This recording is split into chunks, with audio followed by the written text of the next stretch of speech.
two things are going on in the process. One, trying to work out what is excellent as skill, painting, composition, things like that. Second, and this is my part more than Wendy's, as a curator you try to make an exhibition.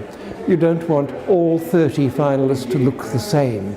You've got to get a diversity of people, because the Moran Prize, when it was invented almost 30 years ago, wanted to have Australianness, a diversity.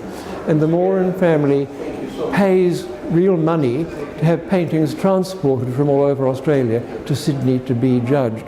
So Australian wideness is one of the things that the Morans want.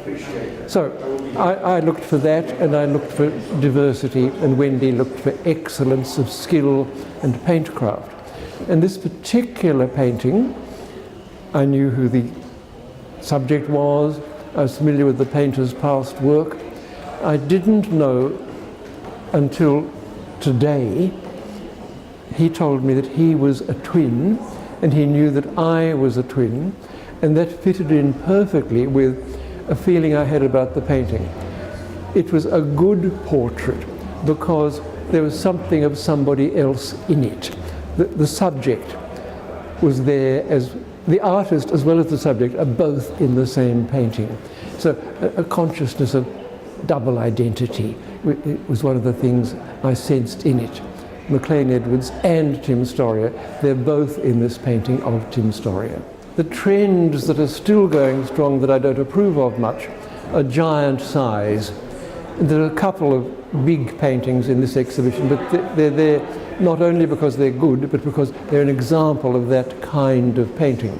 And very interesting, a very big one behind where you're standing is by a very small woman who told me this morning that she came from East Berlin, grew up in communist Germany, where the world was full of giant-sized authoritarian sculptures and posters of big men.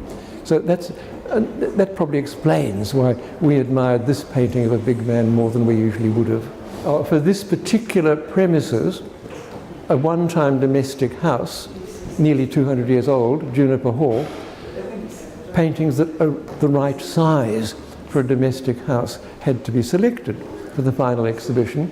And in the end, I do prefer things that are of domestic scale, that a real ordinary person can identify with, not a celebrity. Something that anybody can identify with. Ordinary people are more interesting than celebrities because they simplify themselves and become rather uniform and just a cut-out cardboard picture. Well, there's a room where we found ourselves having nothing but paintings of people with beards. And one of them was a woman who gave us her fake beards with shaving foam. And she told me this morning that when she first started doing that series, it wasn't shaving foam at all, it was custard. Pretty creepy.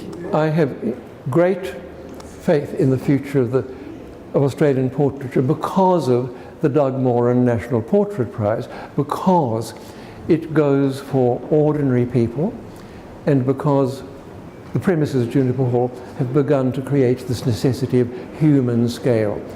So we're escaping from shallow celebrity worship and cheap trick large size. The future is good because of the Morans and because of Juniper Hall.